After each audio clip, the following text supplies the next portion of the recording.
Hello, everyone, and welcome to an Americans for Limited Government live stream. I was gone for a few days, and did you guys change the music on the intro, Rick? That seemed totally new to me. Absolutely. Yeah, I was tired of the kind of almost funeral dirge that we had going, so we went for something a little more rocking. I liked what we had before. To me, it sounded kind of like patriotic, like I imagined the 1776, the drummer boys leading the armies into war or whatever. That's what I imagined when I heard it. But I like this new music too. So welcome everyone. And if I sound a little weird,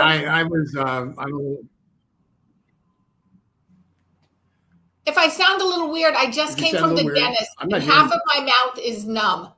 So hopefully it'll loosen up as we go. So thanks for joining us. What we want to talk to you about today is, and I messed up, folks. Okay, I'll fix that and I'll get us back on camera here. Just stand by. Okay. Technical difficulties. We will be back. Okay. We're not coming back. Stand by. I talk a little bit while you're getting that squared away. The CDC, the Aaron Rodgers was right. Here's what we know. We know that people across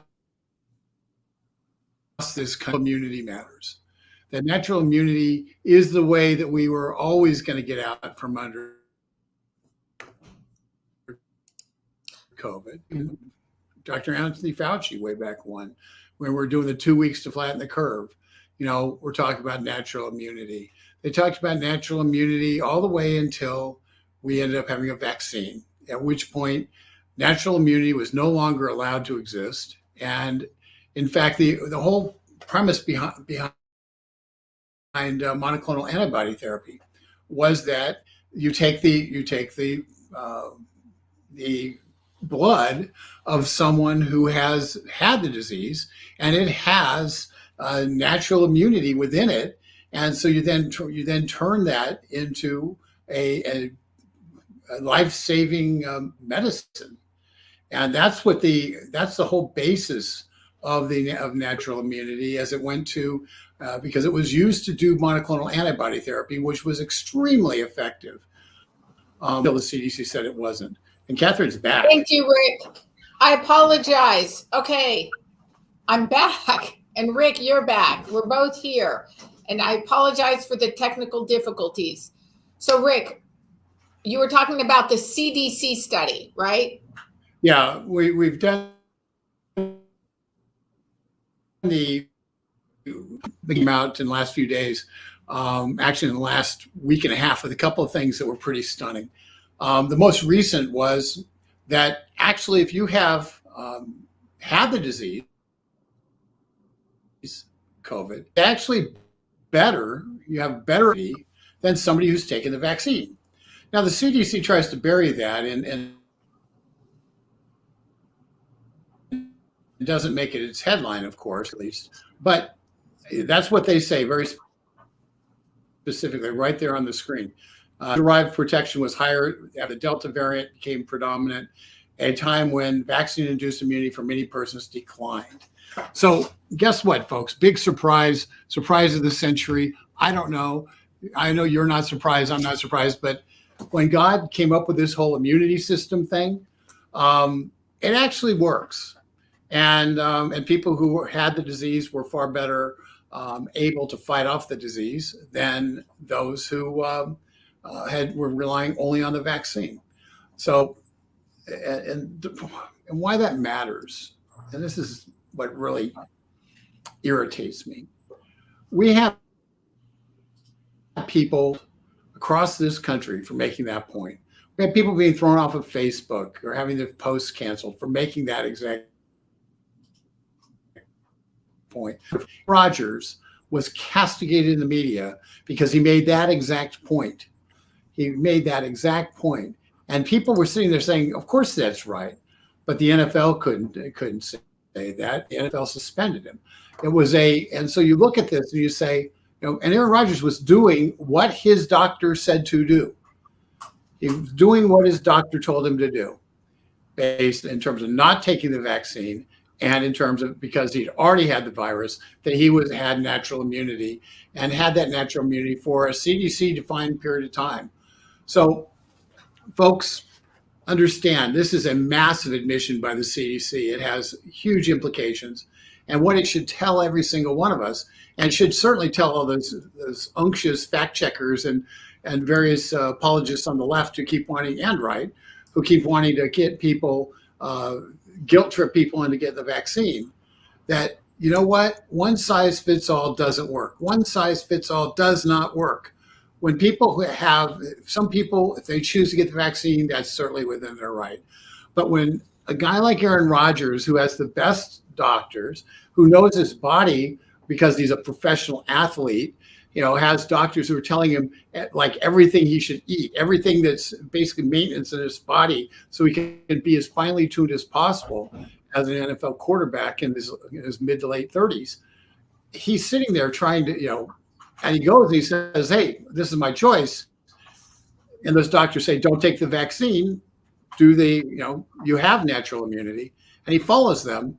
For him to be punished, for the various foofs in the national sports media to be attacking him for that, and denigrating him and saying because of this, he shouldn't win the MVP award in the NFL, because even though he had the best season of anybody in the NFL, he's disqualified because he stood up to the conventional, the wisdom, the dominant wisdom that's being crammed down everybody's throats, which, oh, by the way, about half of America says is garbage, and now the CDC agrees. Rick, this is a big. Go ahead.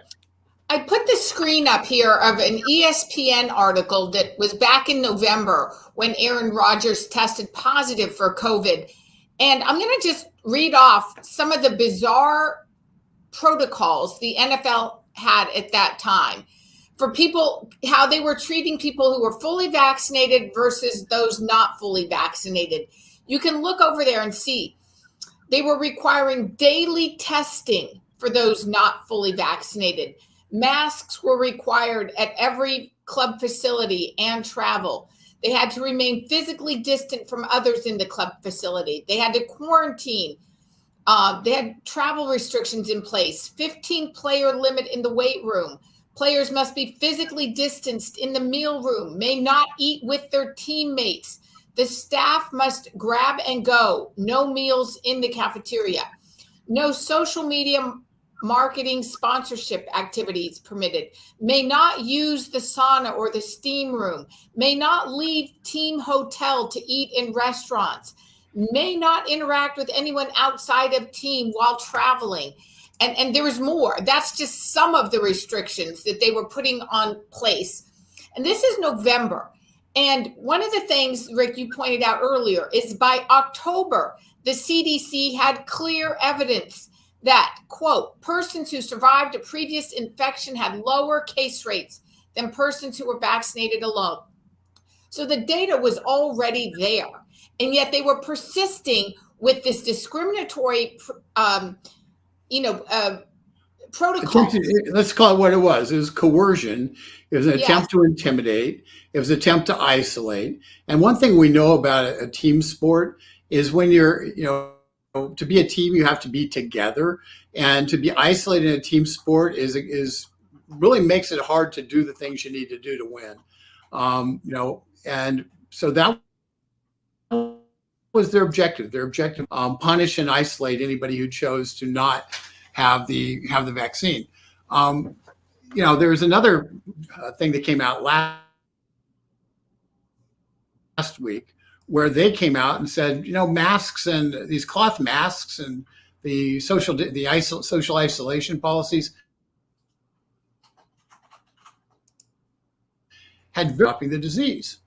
And when you think about the cost of the social isolation policies in particular, the increased numbers of opioid deaths. We had over 100,000 opioid deaths last year, as opposed to, I'm sorry, 2020. We have 100,000 opioid deaths, and we were down at under 70 in 2019. Suicide skyrocketed. Death from other diseases skyrocketed because we weren't doing the health care. We were taking the care out of healthcare by not having people go and get colonoscopies and be able to get breast cancer screenings and the like. So what we effectively did is we shut down all of our health system to anybody who didn't have COVID or an absolute emergency, and our whole health system is based upon preventive care. And when you take the preventive care out of it, you are going to have a lot of ancillary deaths from diseases that would have been caught and treated at an earlier stage, and a lot of people would have survived. So that was a cost, a real cost. It's a measurable cost. People died because of this decision to isolate. And Johns Hopkins is now telling us that those public health professionals who were advocating the social isolation policies, who were advocating that the ability to go and access preventive health care be limited, those public health officials are culpable, are directly culpable to all those people who died of something else, because what they were advocating was advocacy. It wasn't science. They didn't test it. They didn't test it and retest it and make sure it was working. They just were going by kind of a mandate to say, oh yeah, this is what it says on they just kept repeating a script as opposed to doing science. And it just, Rick, yeah, infuriated every single person. Back in November, when Aaron Rodgers tested positive for COVID, he did several interviews in which he talked about his natural immunity, because he obviously had COVID. And here's how NBC Sports fact checkers wrote about that. They said twice in his interview with McAfee, Rodgers also made dubious claims about natural immunity. Quote, I'm going to have the best immunity possible now based on the 2.5 million person study in Israel, that the people who get COVID and recover have the most robust immunity, he said. And NBC News Sports fact checkers went on to say that, what he was saying was mostly false, and they mocked him. And it wasn't just the NBC Sports people. There were fact checkers all across the board mocking him for his claims about natural immunity. And he ultimately was fined about $14,000 from his team for what I think is one of the goofiest reasons. They fined him and one other player, Rick, for attending a Halloween party. The team itself was fined about $300,000 by the league for not fully complying with, COVID policies. But truly, when you look at it now with all the facts, he was right. But I don't hear any of these so-called fact checkers coming forward to correct themselves. So I think that's partly what has me so frustrated. Well, me too. But I will tell you this: every single member of Congress heard about what Aaron Rodgers was talking about, because it made big news here. He was going it was counterculture for him to do that. There was a lot of people were upset. People get their news from a lot of different places. But a lot of members of Congress, just like everybody else, follow the NFL, and they knew what was happening with Aaron Rodgers. And that's why right now that we know that Aaron Rodgers was right, that Anthony Fauci and his cohort of clowns were wrong. Now that we know that, definitively know that, the CDC has said, here's what we need to do. We need to make sure that Congress knows that they have to end the vaccine mandates. They have to end the vaccine mandates. And I may be out. Because if we don't end the vaccine mandates, if Congress doesn't do that, people are, we're going to end up with even more people being fired. And it's a disaster. People being fired for a policy that is wrong, that doesn't work, that is a failure. That's what the vaccine mandates are. So what we need to do And we've set up a take action, and we've had it going for a while, but we've got a new one going out that's talking to Congress and urging Congress to oppose the vaccine mandates and not fund the vaccine mandates in the upcoming funding bill, which will be decided in about a week in Congress. We have to get that defunded. Congressman Chip Roy from Texas has been leading the charge on this on the House side. Senator Cruz, Senator Ron Johnson from Wisconsin, Mike Lee from Utah, our 3 senators have been involved. But we have too few senators standing up on this. And now that we have this bit of proof, let's jam it down their throats. We have to let senators and House members know that they cannot fund the vax mandates and force those who are adamant that they're not going to follow the science, that they're going to basically do this as a power play and they don't care about the science. We're going to have to force those people to suddenly say, wait a second, and make them justify the false science they've been following for 2 years. This is an opportunity. The CDC finally relenting to the truth is great news. Year and a half too late, or a year too late on the vaccines, but it's great news, and it's time for us to let the Congress know. We've got a take action tool for those of you who are who are on our email list. And I would encourage all of you to go to getliberty.org and become on our email list.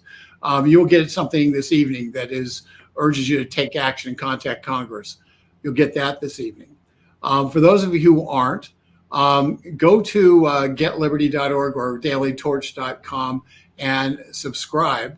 And then you'll get an email in your inbox, say yes. And we will be able to get you out more information on this tomorrow or the next day, because this is not going away.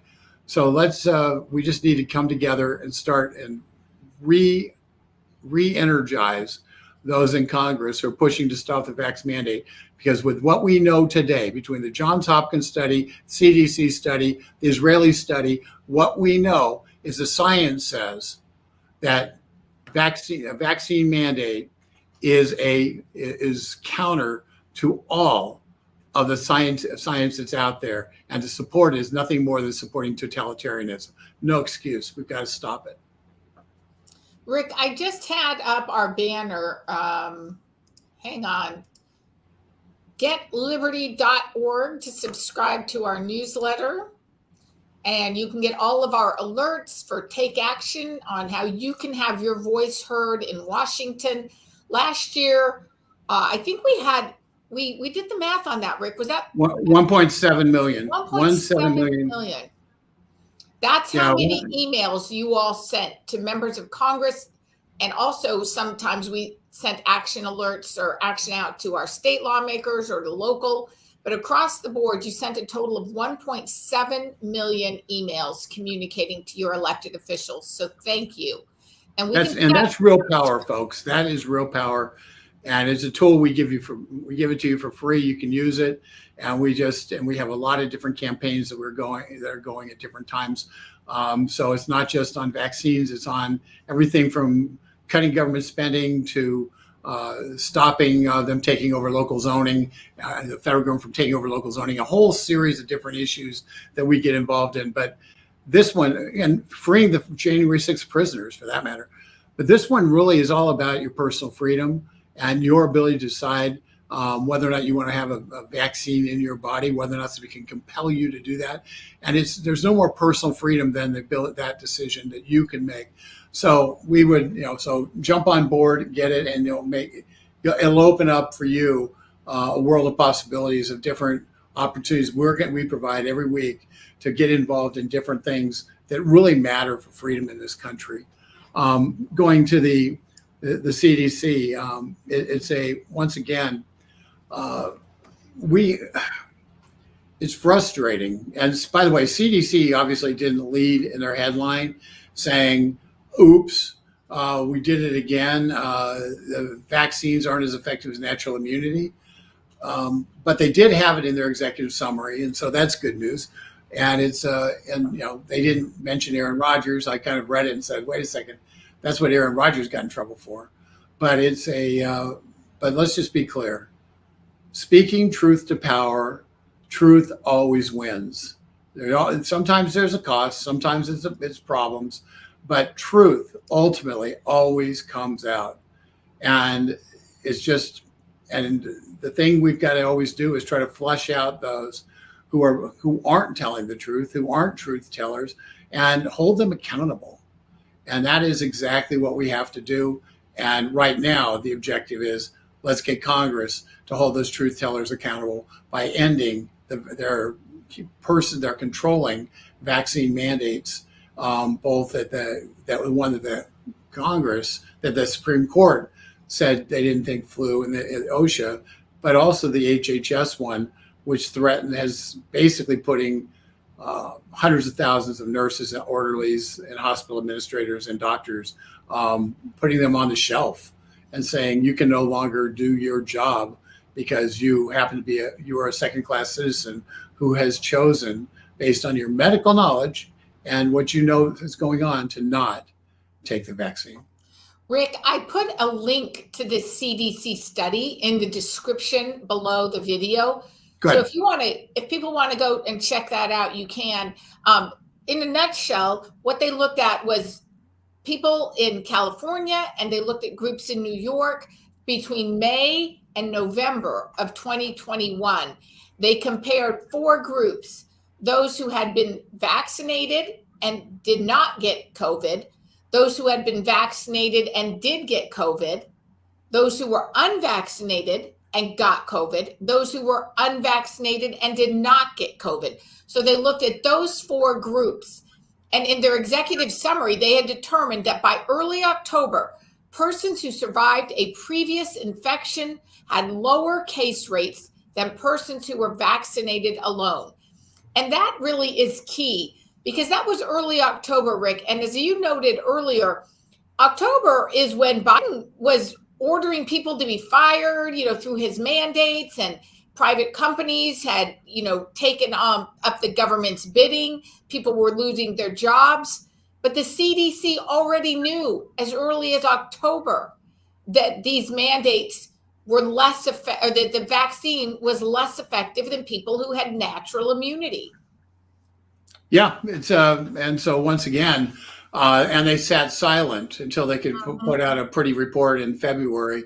They sat silent while people were losing their jobs. They sat silent while people were being shamed and being intimidated and being bullied by those who were so superior because they knew better. And those who knew better, who denied that natural immunity even existed, were denying everything we know about medicine. The doctors who denied natural immunity were denying everything they'd ever been taught about medicine.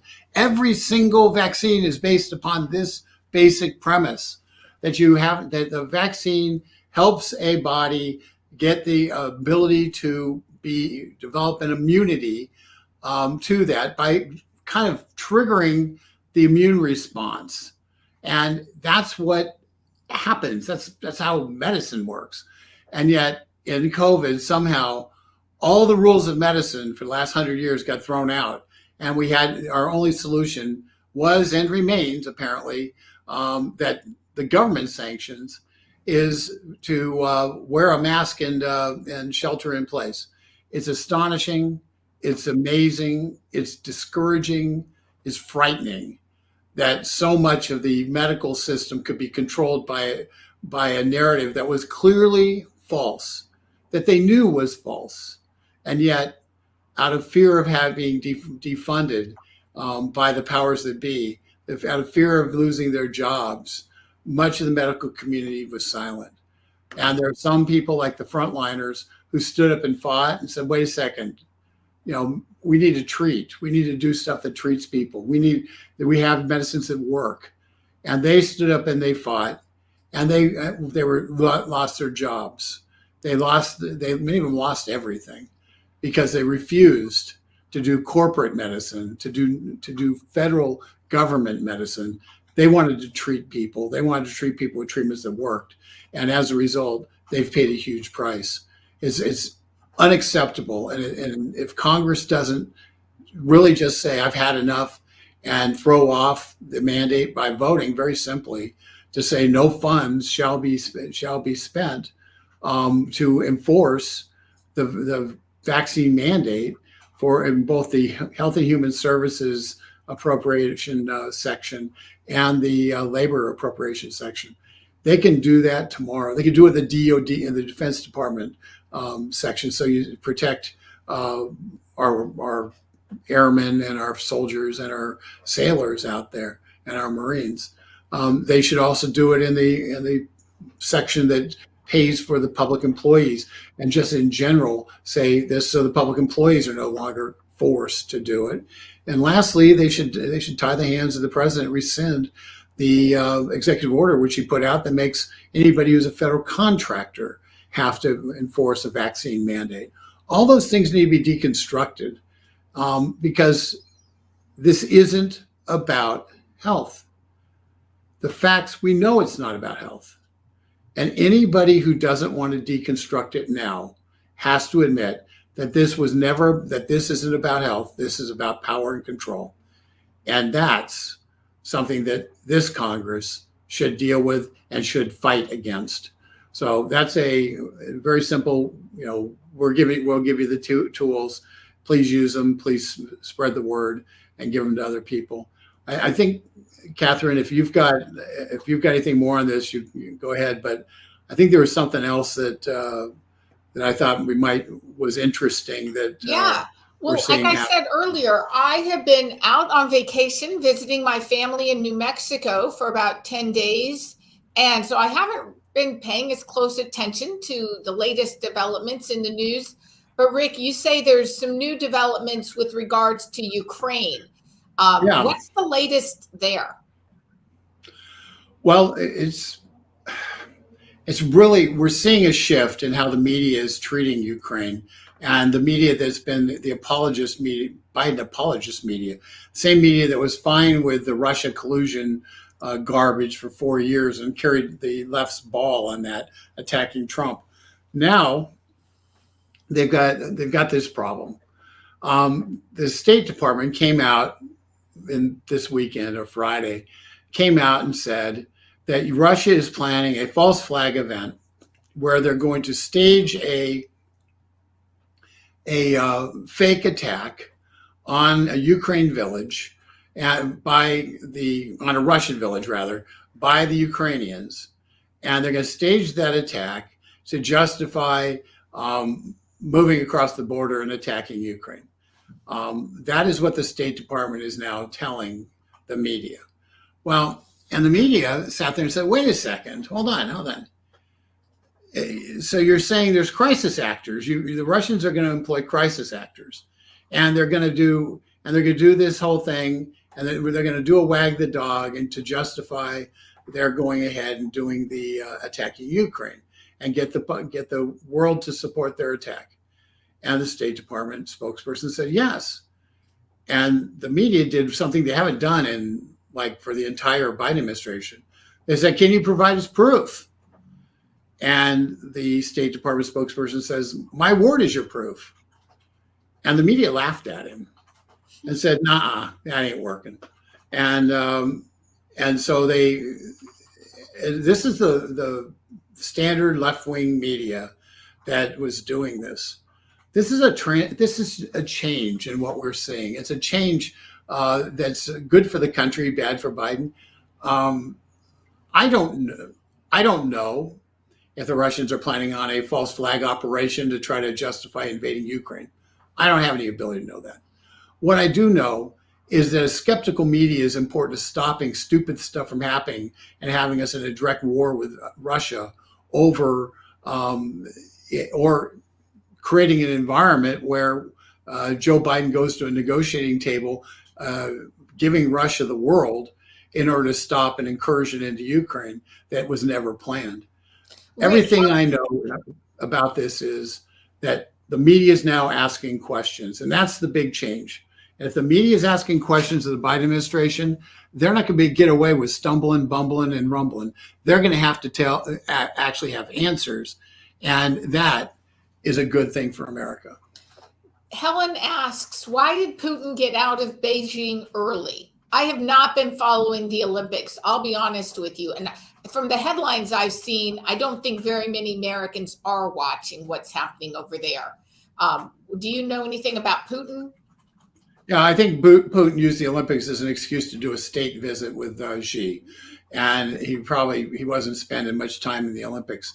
And it's one of the great challenges here is that if Putin and Xi, U.S.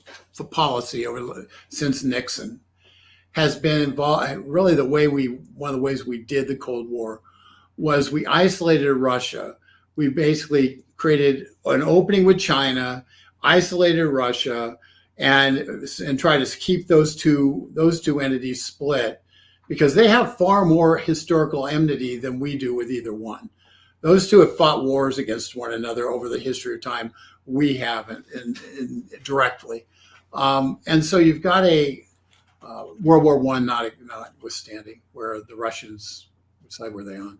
I guess they were on our side because they were against the Germans. But so basically you do not have that historical enmity. By our weakness, it has brought Putin and Xi together because they have a common goal now, and that's to take us down. That's their common goal, is to take us down, to take down the old West, as you would say, the Western Europe and the United States, and Japan, for that matter. And so a weak America makes that more possible. And so I think that I think Putin was just doing a state visit with Xi. He wasn't really there to see the Olympics, and he left early because I don't know. It's pretty cold in Beijing, so I guess it's cold in Moscow also. But I don't know that he had things to do. All I know is leaders of state, heads of state, don't typically stay for the entire Olympics. They'll go, they'll see something, they'll do an appearance, they'll meet with the leader of the host country, and they'll get the heck out of Dodge. So. And the last question is again from Helen. Can Kevin McCarthy be counted on? Do you think that he will do the right thing in the House and defund these mandates? Well, Kevin McCarthy doesn't have a majority in the House, but I think what will happen is that we need to get a lot of people beating up on Kevin McCarthy about this, and a lot of the Republicans saying we need to fight. And what we're hoping will happen is Kevin McCarthy will insist that there be a vote to defund those mandates and get a vote and force every single one of the Democrats. Democrats only have a 5-vote majority. Force every one of those Democrats to vote against the CDC, vote against the science, and to keep those mandates and give them absolutely no cover ever again on this. I think that's what we have to hope for from Kevin McCarthy. The game is where the game can be won is in the Senate, and it's not to minimize the House. We have to have a fight in the House, but the Senate is where it can be won, because on a funding bill like this, the Democrats need 60 votes in the Senate. They only have 50 right now. So they need to pick up 10 Republicans. So if enough pressure is put on those Republicans to stand up for science and for what the CDC says and say, we're not going to punish people for not getting vaccinated because they are better protected by natural immunity. If we can win that battle, we have to get those senators to understand it. We have to get them to understand that the people who vote for them understand it. And so that's where the real fight is. And we've won fights in the Senate before under much more difficult circumstances. The challenge in the Senate right now is they figure they're going to win the Senate if they don't make a mistake. And doing anything which might threaten shutting down the government would be a mistake. And so their focus is on winning control of the Senate. And what their focus needs to be is on the people and the damage being done by these policies on the people, and being able to stop worrying about their own power, start worrying about exercising the power they have to stop bad policy. And vaccine mandates right now are the worst kind of policy because they're both anti-science and they're anti-people, and it's just government control. And if you can't ever claim to be anti-big government and say I voted to fund the vaccine mandate. Those two things cannot exist in the same world. And I don't want to hear any member of the Senate or House who votes to fund the government in February to ever come back and say, "Oh, I'm for limited government." You aren't. You aren't. And they have to hear that from you. I don't vote. If you believe in limited government and you want to hold our government accountable, subscribe to our YouTube channel and just click the little bell and you'll get notifications for when we go live and when we post new videos. We would love to have you as a regular viewer. We would love to have you subscribe to our newsletter. You can go to getliberty.org. It's free. You'll get it 5 days a week. Some days, 6 days. We'll send out a bonus newsletter. We would love to have you as a part of our team. And Rick is always sending out action items where you can participate and let your elected officials know what you think about some of the hot issues of the day. And Rick, I'll give you the last word here. Yeah, just thank you all for tuning in. Take a look at what we've got and spread the word. The fact is, we did send 1.7 million emails to Congress, to state, local legislators, and to some business moguls who are trying to enforce vaccine mandates against their employees. We've been using this tool to empower you to take action where it needs to be taken. Please take action, but share it with your friends. Because the way to get from 1.7 million to 17 million is in your contact list. So do that, and together, 2022 is going to be a year where freedom rings in America once again. All right. Thank you, Rick. And thank you, everyone, for joining us. We're grateful for all that you do, and have a great day.